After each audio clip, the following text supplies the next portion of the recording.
Hey everybody, welcome back. It is your AP Biology teacher, Mr. Poser. Today we are continuing topic 3.6 in our third unit on cellular energetics. We're continuing our discussion on cellular respiration. More specifically, we are not only talking about cellular respiration, but we are getting more into the specifics of oxidative phosphorylation and the electron transport chain, or the mitochondrial electron transport chain. So this page is where we left off in our last video, where we discussed glycolysis and the Krebs cycle and the conversion of pyruvate into acetyl-CoA in order to make these what we call electron carriers or reducing agents, which are 4 NADH molecules and 1 FADH2. And what we talked about is that the electron transport chain or the electron transport system can produce up to 30 ATP. Given the reducing power of these NADHs and FADH2. So today we're going to see how exactly that happens and walk through a little diagram of how the electron transport chain works. And so here it is. If we divide up the electron transport chain into two separate components, it might be a little easier to understand. So the first part of it is what we call oxidative phosphorylation. And then the second part is what we call chemiosmosis. And both achieve the same result, that we are making as much ATP as possible using our products from the Krebs cycle and from glycolysis, those NADH and the FADH2. All right, so here's our situation in the mitochondrion. Why can't I? There we go. What we're looking at here is the inner mitochondrial membrane. So the outside of the membrane is the intermembrane space in between the two membranes of the mitochondrion. And then on the inside is what we call the mitochondrial matrix. And the mitochondrial matrix is very acidic, as we're going to see in just a minute here. Then these blobs along the cell membrane that I drew here, these are what we call cytochromes, or they're protein complexes that serve as electron carriers. Besides this blob, this very special blob, this is ATP synthase, which we should be a little exposed to from our video on photosynthesis 3.5, because ATP synthase plays a role in the light reactions of photosynthesis. All right, so without further ado, let's get into this. First thing that happens in our electron transport chain is that our reducing agents, NADH and FADH2, they're dropping off electrons. Okay, so in order for there to be an electron transport chain, there needs to be carrier molecules that are bringing those electrons so that those electrons can be transported. All right, so NADH and FADH2 from glycolysis and the Krebs cycle, they donate electrons to membrane proteins. You don't really need to know the names of these. We're just going to call them protein 1, 2, 3, and 4. And these two other blobs are carrier proteins. One's called quinone, and the other called cytochrome C, but whatever.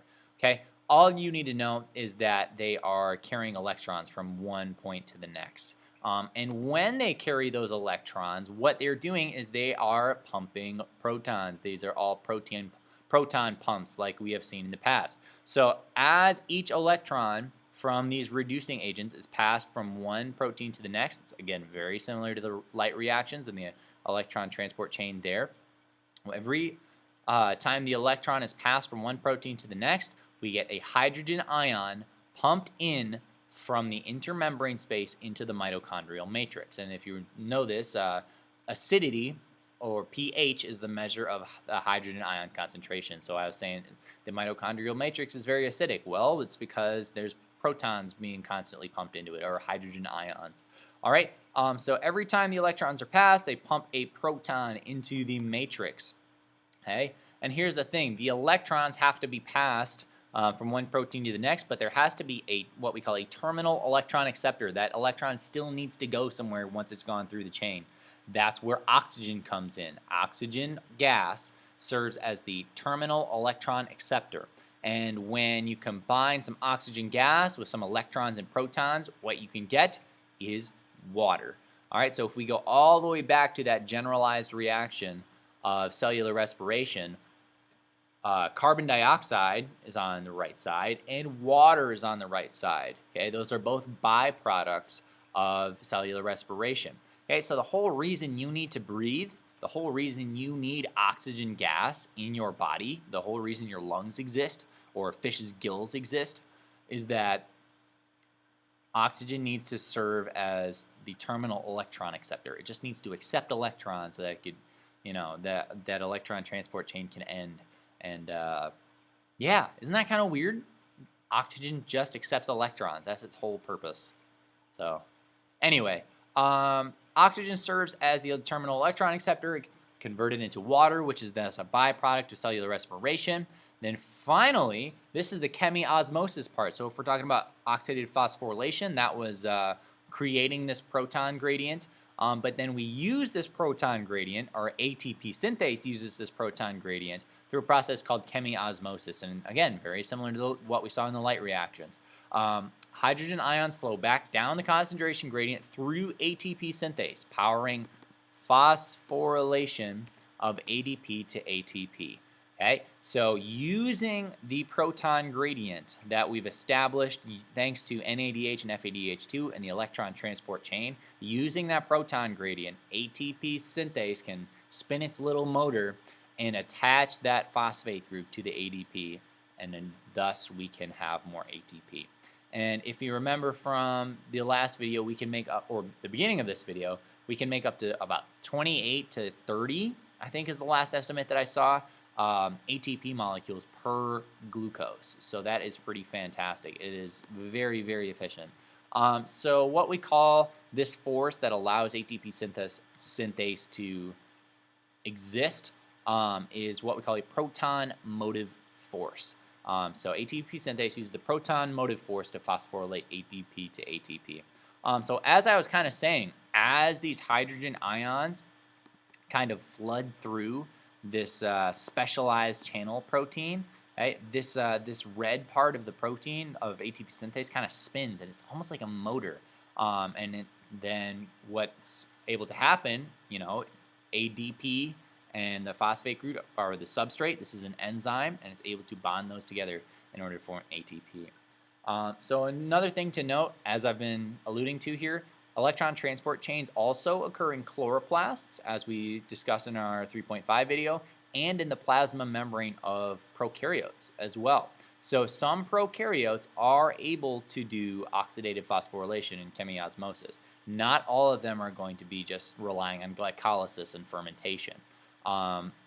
But this, instead of happening on the inner membrane of the mitochondrion, because prokaryotes don't have mitochondrion, it happens along their own plasma membrane.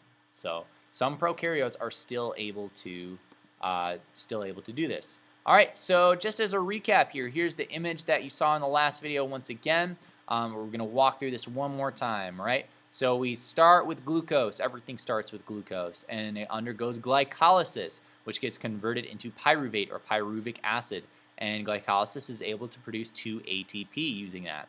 Okay? When pyruvic acid is converted into acetyl-CoA, it's first acetic acid, but into acetyl-CoA, it enters the citric acid or the Krebs cycle. And the products of the Krebs cycle include NADH and FADH2, and as a byproduct, it produces carbon dioxide. So that's what you breathe out.